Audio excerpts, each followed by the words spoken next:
ආදරය කියලා කියන්නේ ස්ත්‍රී පුරුෂ ආදරයද? ඔව් ඒ වගේ එකක් අපි ඔය එතනින් ගමුකද ලව් කිව්වහම ඒකනේ ඉතින් මුලින්ම මතයි ගෑනු පිරිමි අතර තියෙන ලව් එක වගේ එකක් අපිට එහෙම දැන් මචං ඔය කුරුල්ල හැම ඉන්නවනේ. සමහර කුරුල්ල උන්ගේ තියෙනවා එහෙම එව්වා. නමුත් එව්වා පොඩි ඇප් එකක් මචං තියෙන බයෝ ඇප් එකක් තියෙනවා උට. ඒක උඩ ඉතින් පැටියට මේවා කරන්න ඕනේ. ඔන්න උඩ තියෙන එව්වනේ. දැන් කපුටෝ එහෙම ඉන්නේ මචං. කපුටෝ කියලා වරලා කියන්නේ තන්නේ කරම මචං එක ගෑණි මැත්තේ ඉන්න කෙනෙක්. කපුටි මැරුණොත් ජීවිත කාලෙම උ තනිකඩ ඉන්නවා. එහෙමද? එහෙම කේස් තියෙනවා මචං. දැන් ඔය පෙන්ගුයින්ලා වර්ගයක් ඉන්නවා මචං. බිත්තර දාන්න කිට්ටු වෙනකොට ගානට සෙට් වෙනවා මචං සීත කාලේ. ඉතින් ගෑනු සතා බිත්තර දාලා පිරිමි සතාට බාර දීලා යනවා. ගෑනු සතා යනවා යන්න. සීත කාලේ එනවා.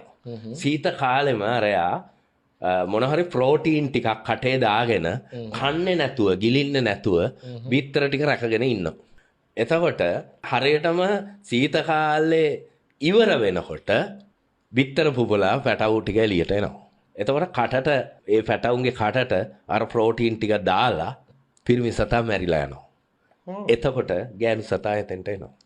දැන් වැඩේ තියෙන්නේ අපි කොහෙන්ද තේරුම් ගන්නේ දැන්? සමහර පෙන්ගුයින්ලා ඉන්නවා ඒගොල්ලෝ හිත දිනා ගන්න කරන්නේ ගල් කැටයක් ගෙනහිල්ලා හොඳට මැදිච්ච පොලිෂ් වෙච්ච ගල් කැටයක් ගෙනහිල්ලා කකුල් දෙක ළඟ තියෙන්නේ. ගල් කැටයට යා කැමති නැත්තම් ලව් එක හබක්.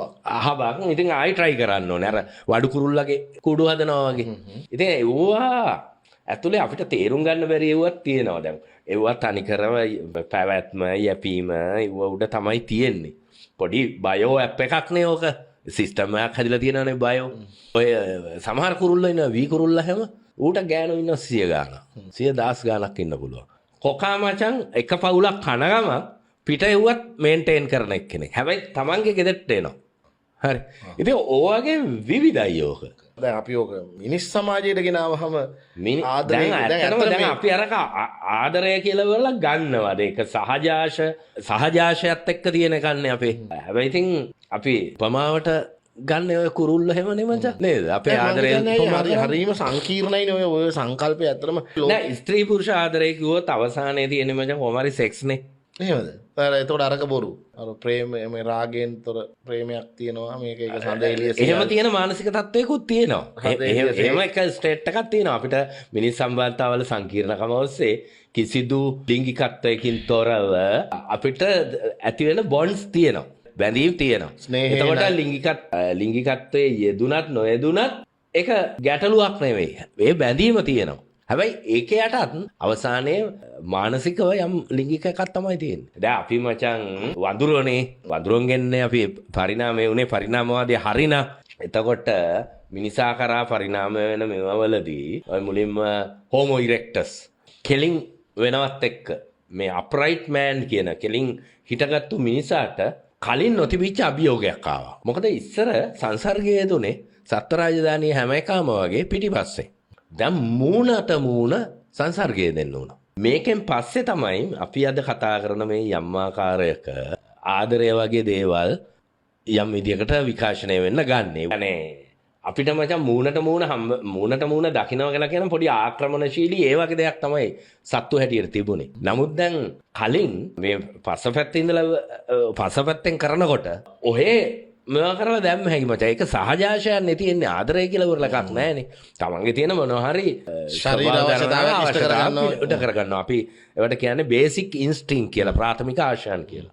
ඊළඟට කෙලින් වුණාට පස්සේ මිනිසා අතිශය දුර්වල වුණා. දැන් අදටත් වෙන මේ වයසට ගිහිල්ලා හොඳ නැවෙන එක නොයෙකුත් ප්‍රශ්න හැමෝම එකට ජීවත් වෙන්න ගත්තාම තව අයගේ සපෝට් එක ඕනේ. තනිව ජීවත් වෙන්න බෑ. මේවත් එක්ක තමයි ඔය බැඳීම් අරම ඇති වෙන්න ගත්තේ. දැන් එතකොට අර කලින් තිබිච්ච ඒ ප්‍රාථමික ආශයන් සහජාශය හරි ප්‍රාථමික දරදඬු කාර්යයක් නේ ඔය කාර්යය. දැන් මේ එකට ජීවත් වෙන්න අරගෙන එතකොට ගොඩ නැගෙනවනේ පොඩි මානුෂික කෑල්ලක් ගොඩ නැගෙනවනේ එකිනෙකා අතර. ඒක මැද්දට ඕනේ වුණා පොඩ්ඩක් අර ඔයිල් කරන එක.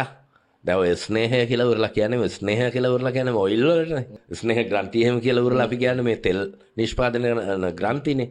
එතකොට ස්මූත් මේක වැඩ කරන්න ලුබ්‍රිකන්ට් එක. ඉතින් ඇත්තටම ස්නේහ කියලා කියන්නේ ලුබ්‍රිකන්ට් තමයි. එතන ඉඳලා ඉවරලා අපිට මේ බැඳීම් තියාගෙන ඉන්න ඕනේ. ඊළඟට නැගිට්ටට පස්සේ වෙච්ච ප්‍රශ්න ටිකක් වුණා මේ පරිණාමය ඇතුළේදී.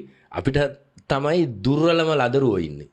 අනිත් සත්තුන්ගේ පැටව ටක් ගාලා නැගිටිනවා. නමුත් අපේ පරිණාමයේදී මොළය වර්ධනය වෙච්ච එකත් එක්ක අපේ ශාරීරිකව වර්ධනය වෙන එක ස්වභාව ධර්මයෙන් ඔට්ටෝ බාල කළා. සාමාන්‍යයෙන් ඉතින් ළමාවදී අපේ වැඩිනේ දිගට.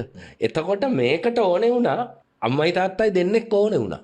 මේක ඇතුලේ තමයි දීර්ඝ කාලයක් සම්බන්ධතා පවත්වාගෙන යන්න ඕනේ උනේ. ඉතින් දීර්ඝ කාලයක් සම්බන්ධතා පවත්වාගෙන යනවයි කියලා වරලා කියන්නේ. මොකක් හරි බොන්ඩ් එකක් තියෙන්න ඕනේ. තියෙන්න ඕනේනේ. ඕකට කවිය ඕනේ. සින්දු ඕනේ.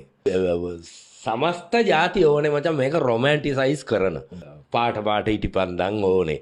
ගෙවල් ලස්සන කරන ඒවා ඕනේ. තියෙනවනේ. ඊට පස්සේ දිගට පවතින බැඳීමක් හදා ගන්න ඕනේ. දැන් ඇත්තටම බැඳීමේ බන්ධනයේ මිනිස් සම්බන්ධතාවල ට අදාළ හෝමෝන් එක තමයි ඔක්සිටොක්සින් කියන එක. මේ ඔක්සිටොක්සින් එක අපි යම් කෙනෙක් එක්ක යම් කාලයක් හිටියට පස්සේ ඒක අතිශය ස්වභාවික කරලා නැතුව බෑ, දකින්න නැතුව බෑ. මෙන්න මේ විදිහ එකක් හදනවා. ඒක ඇතුළේදී බොහෝ වෙලාවට සෙක්ෂුවලිටි කියන එක ඕෆ් වෙන්නත් පුළුවන්. දැන් ඇත්තටම හුඟක් පවුල් යන්නේ එහෙමනේ. සෙක්ෂුවල් දේවල් වල මූලිකම දේ තමයි ඩොපමීන් එවුව ක්‍රියාකාරී වෙන එක. අපේ සතුට එතකොට උපරිම දෙන එක. දැන් ඔක්සිටොක්සින් එක ගත්තොත් ඩොපමීන් සම්බන්ධ වෙන්නත් පුළුවන් නැති වෙන්නත් පුළුවන්. මූලික දේ ඒ ඔක්සිටොක්සින් නිසා තමයි අපි අතර දීර්ඝකාලීන සම්බන්ධතා පවත්වාගෙන යන්නේ. ඉතින් අපි හිතනවා නම් එතකොට ආදරය කියලා වෙලා නැහැ ඔක්සිටොක්සින් තියෙන්නේ කියලා ඉවරලා. හරි. එහෙම